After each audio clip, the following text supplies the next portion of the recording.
अभी हम आप इस प्रथम दिन के प्रथम सत्र में जो सृष्टि के प्रथम कर्ता कौन है, वो परमात्मा। सबसे पहले सृष्टि में परमात्मा ही हुए। परमात्मा नहीं होते तो शायद हम लोग भी नहीं हो। जैसे अभी हम लोग पंडाल के नीचे बैठे हुए हैं, ये पंडाल पहले था कि पंडाल बनाने वाले पहले थे? विचारनीय बात है, सबके विचार कर सकते।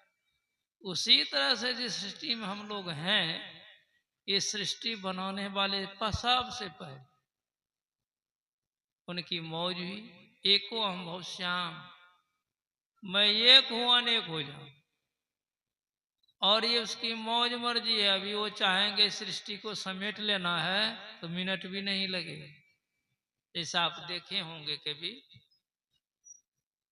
मार्केट बाजार हटिया सब में पसरट्टा वाले जो होते हैं, जो बोरा में जड़ी बूटी बेचते हैं, सारे जड़ी बूटी को बोरा में बांध करके लाते हैं, प्लास्टिक बिछा करके दुकान लगा देते हैं। उनका मन होगा कि हमको नहीं बेचना है तो मिनट भी नहीं लगेगा, सबको बोरा में देके मुझे कंधा पर लिया चल दिए। वैसे ही परमात्मा है, उनकी मौज है। ये सृष्टि है, अभी उनकी मौज खत्म तो सृष्टि खत्म। हम लोग पाठ में करते, ये प्रकृति द्वय उत्पत्ति लय होवे प्रभु की मौज से। ये अजा अनाद्या स्वयं है, हरगिज न कहना चाहिए। ये परमात्मा की मौज से होता है उत्पत्ति और लय। मौज है, उत्पत्ति है, मौज हो जाएगी, लय हो जाए, समाप्त, खेला खत्म। इस बीच में जो हम लोग हैं, हम लोगों को क्या करना है? हम लोगों को उसी परमात्मा का साक्षात्कार करना है, पहचान करना है। यही काम हम लोगों का है। इसीलिए हम लोग इस सृष्टि में लाए गए हैं, अपने से नहीं आए हैं, भेजा गया है किसी काम के लिए। हम लोग यहाँ देखते हैं कितना काम धंधा है। अभी लोग कहते हैं, मुखिया जी कह रहे थे, बाबा कटनी झटनी जोतनी बोगी का समय है। अच्छी बात है, ये भी काम है, लेकिन ये काम शरीर के लिए। लेकिन शरीर के अंदर में रहने वाली जो जीवात्मा है, उसके लिए कौन काम है? उसका काम नहीं है।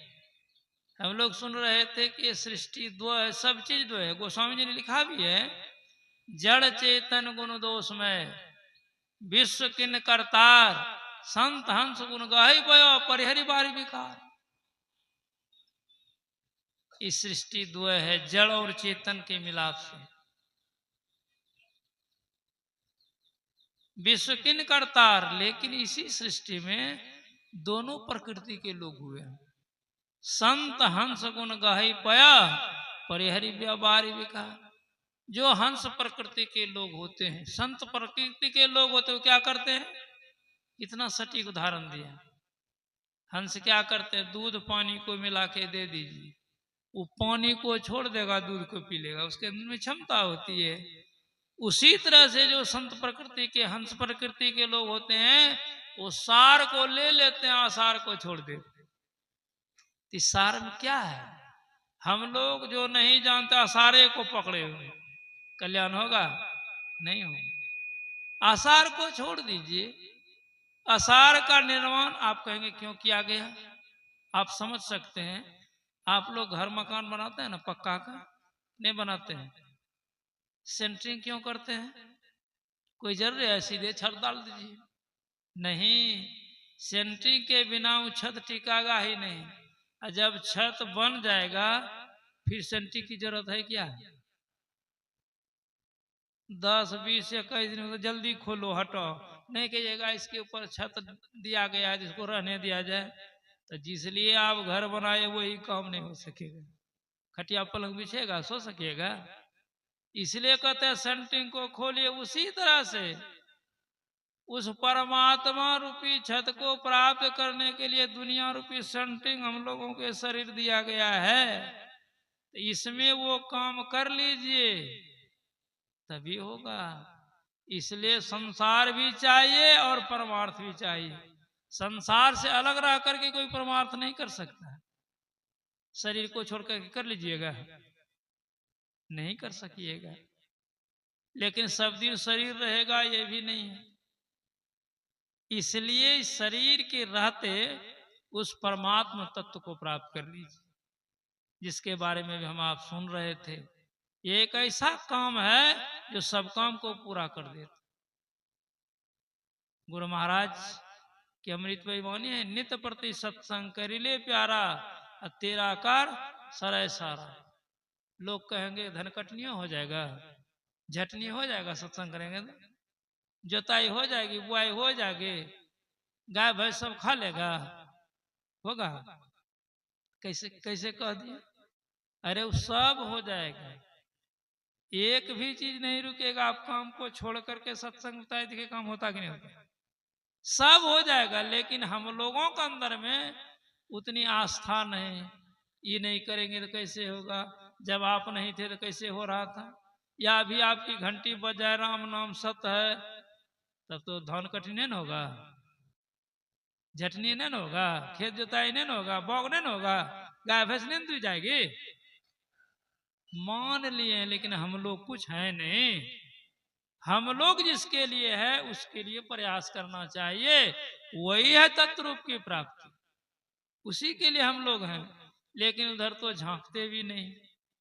इसीलिए किसी सुभाषितकार ने बड़ा अच्छा लिखा भी है, जो सत्य को छोड़ करके वो सत्य को पकड़ता है, उसका तो सत्यनाश हो ही जाता है, और वह सत्य तो अपने आप में नाशवान है। इस संसार को पकड़ने का प्रयास कहीं, संसार सत्य है, एक न एक दिन संसार नाश हो जाएगा। जो सत्य है उसके लिए प्रयास नहीं। तो वही संत लोग बतलाते हैं, वही एक काम है, जिस काम को कर लेंगे तो सब काम हो जाएगा, संसार तो बनेगा ही। आज तक सत्संग करने वाले का संसार बिगड़ा है क्या? एक छोटा सा मैं दृष्टांत सुनाता हूं। इसी तरह से सत्संग का आयोजन था, और एक बड़े अच्छे सत्संगी, लेकिन गरीब थे बेचारे। हम लोगों के जैसा 2-4-10 बीघा खेत वाला भी नहीं था, ट्रैक्टर मवेशी वाला नहीं था, मजदूरी करता था। काम था उसका घर छाड़ना, घर का छौनी करके जीविका चलाता। एक बार उसको तो सूखा समय में फुर्सत कहाँ, आज उसका कल उसका कल उसका, तक अपना घर बरसा में बनाएंगे।